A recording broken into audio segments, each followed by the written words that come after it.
Saludos amigos del Testimonial. Ahora nos acompaña la doctora Jimena del Rocío Peña Pacheco, asambleísta por la circunscripción de Estados Unidos y Canadá y presidenta de la Comisión de Justicia y Estructura del Estado de la Función Legislativa.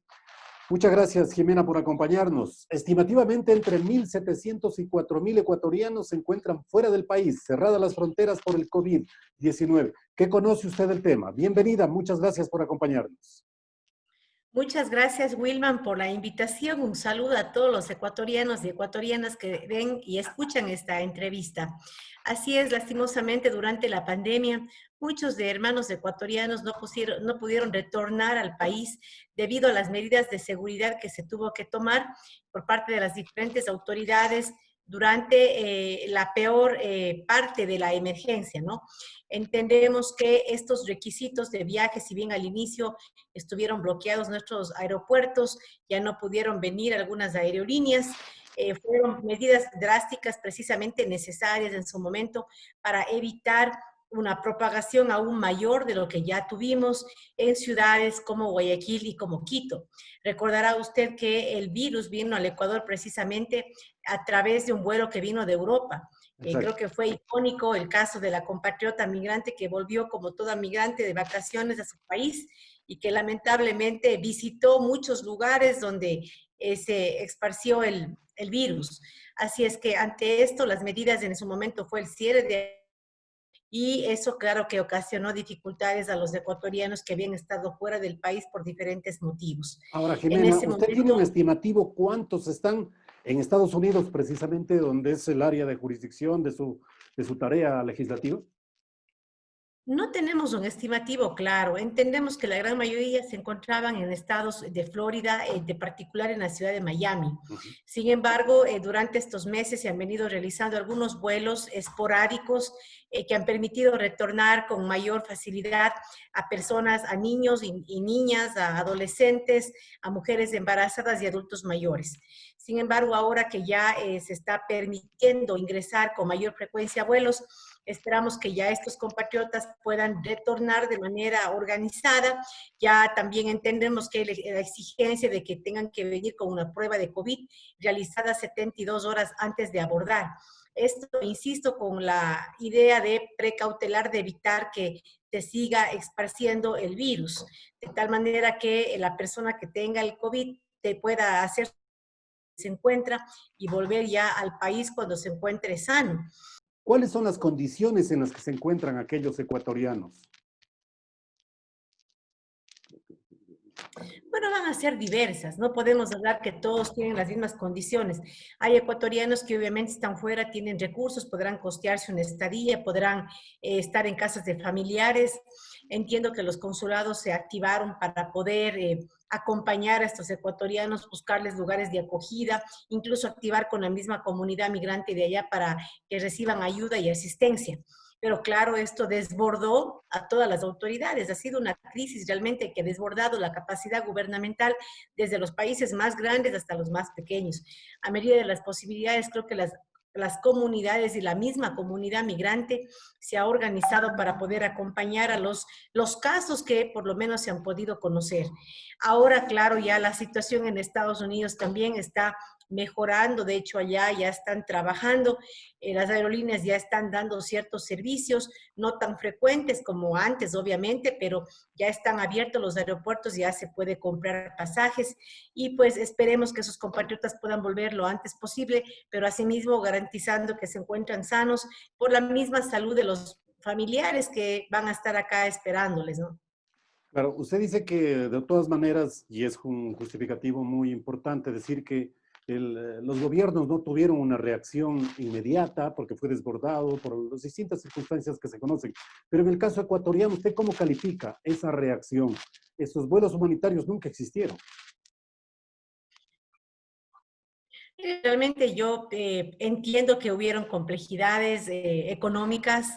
Wilman, el Estado no tuvo la capacidad económica para costear vuelos de retorno para todos los ecuatorianos que se encontraban en diferentes puntos del planeta. Y la mayor limitante es la limitante económica.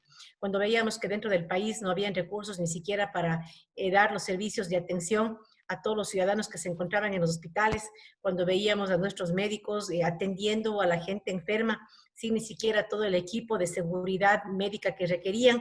Obviamente, si no había en ese momento la agilidad ni los recursos para eso que es tan esencial, realmente el poder costear vuelos internacionales de ecuatorianos para que retornen lo antes posible era realmente utópico. Por eso, en ese sentido, mis pronunciamientos fueron siempre conservadores, porque una cosa es lo ideal, otra cosa es lo real.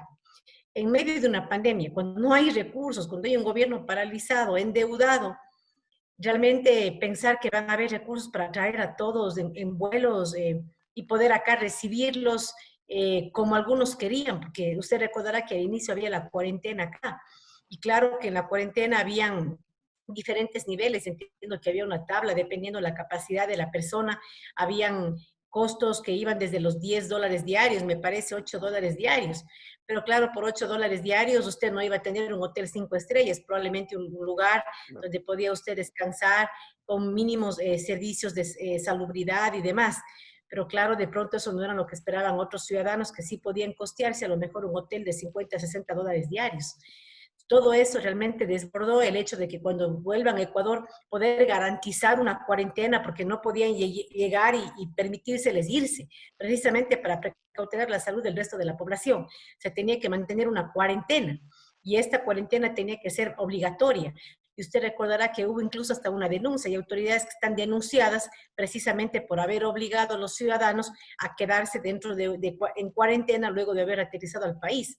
Vemos cómo a veces también los ciudadanos se radicalizan y no comprenden que más allá del deseo, obviamente yo creo que nadie quiere retener a las personas cuando llegan, pero estaba en juego la salud de la gente, de la ciudad, de los ciudadanos, de los mismos familiares de esas personas que retornaban. Y entonces, al ver esta poca colaboración de los ciudadanos que retornaban, creo que eso también desmotivó mucho más a las autoridades de gobierno a incrementar más el número de pasajes, porque tampoco había la capacidad para mantenerlos a todos en cuarentena de acuerdo a las condiciones de comodidad que algunos exigían. Creo que ahí también hay una reflexión que tenemos que hacer, hasta qué punto podemos esperar del gobierno y hasta qué punto los ciudadanos también podemos comprender la realidad y poder acoplarnos a una situación de pandemia mundial que requería ciertas medidas de seguridad que no eran las ideales, pero que eran necesarias. De aquellos ecuatorianos que no han logrado retornar hasta ahora, ¿hubo casos que usted los conozca que se contagiaron o que perdieron la vida en esas circunstancias? Conozco un caso en Nueva Jersey de unos jóvenes, asimismo entiendo que el consulado estaba pendiente de ellos, pero ya su situación médica se complicó.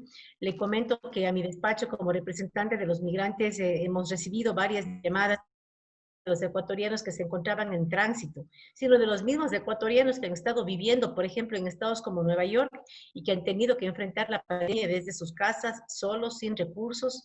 Es decir, ha sido una situación que ha golpeado no solamente a los ecuatorianos que están en tránsito, sino a los ecuatorianos que han estado viviendo en Estados Unidos y lastimosamente vieron también que el sistema de salud allá en ese país colapsó. Muchos de ellos tuvieron que sanarse desde sus hogares, aislados, solos y que no hubiesen podido sobrevivir sin la colaboración y la asistencia de sus comunidades organizadas que activaron los diferentes esfuerzos que tienen en sus manos para poder asistir a sus compatriotas que estaban en situación de calamidad durante la pandemia. El gobierno ecuatoriano aprobó un protocolo para la repatriación de menores no acompañados, embarazadas, en fin, personas vulnerables. ¿Qué conoce usted de este protocolo, de su aplicación sobre todo? ¿Y en qué medida se está desarrollando en las actuales circunstancias para favorecer el retorno de aquellos ecuatorianos y ecuatorianas, Jimena? Así es, ha sido adaptando con el tiempo. Los protocolos iniciales, usted recordará, era cuarentena obligatoria para todos. Sí. Ahora no, ahora usted llega, usted tiene la prueba de COVID, usted está positivo, usted puede ir a hacer la cuarentena de 14 días en casa, en su hogar, con su familia, teniendo los cuidados pertinentes. Entonces, es un protocolo que ha ido modificándose según cómo ha evolucionado la pandemia también dentro del país. En estos momentos las personas ya no son obligadas a mantener cuarentena obligatoria, a no ser que cuando aterricen lleguen contagiados. Pero de tener la prueba, digamos, negativa, y luego cuando llegan acá me imagino que les tomarán la temperatura y demás, y si es que en efecto no tienen ningún síntoma, podrán ir a sus casas, pero asimismo indicándoles a estos ciudadanos que tienen que ser precavidos y que lo ideal es que se mantengan 14 días dentro de sus hogares por cualquier cosa, ¿no? Entendamos que es un virus que a veces es asintomático y a lo mejor las personas pueden contagiarse incluso en el mismo vuelo de retorno. Eso también es una complejidad. La persona puede estar en Nueva York sana, abordó el avión y resulta que en el que también es una posibilidad. Los aviones son de alto riesgo realmente. Entonces, son medidas, ya se puede hacer la cuarentena en la casa, pero son medidas de seguridad que deben de ser adoptadas por los ciudadanos que vienen y que por responsabilidad con sus propios seres queridos deben tener cuidados especiales cuando llegan al país. Finalmente, Jimena, el proceso entonces avanza, tiene plena aplicación y terminará ¿cuándo el retorno de aquellos ecuatorianos? Bueno, eso va a depender de la misma voluntad de los ecuatorianos, ¿no? Hay, por ejemplo, personas de tercera edad que pudieron haber venido desde el inicio en los vuelos charter que se organizaron, pero entiendo que también la misma peligrosidad de una persona de tercera edad que está más vulnerable, a lo mejor hace que esa persona espere más tiempo hasta que las cosas estén en mejores condiciones. Ya el retorno queda en manos de los ciudadanos que pueden decidir adquirir un pasaje y poder retornar al país según las condiciones, según como ellos estimen necesario volver, ¿no? Muy bien, Jimena, muchas gracias, su gentileza y su atención a las interrogantes formuladas. Cómo no, Wilma, muchísimas gracias por la invitación y quedo a la orden también para futuros diálogos por otros temas. Muchas gracias.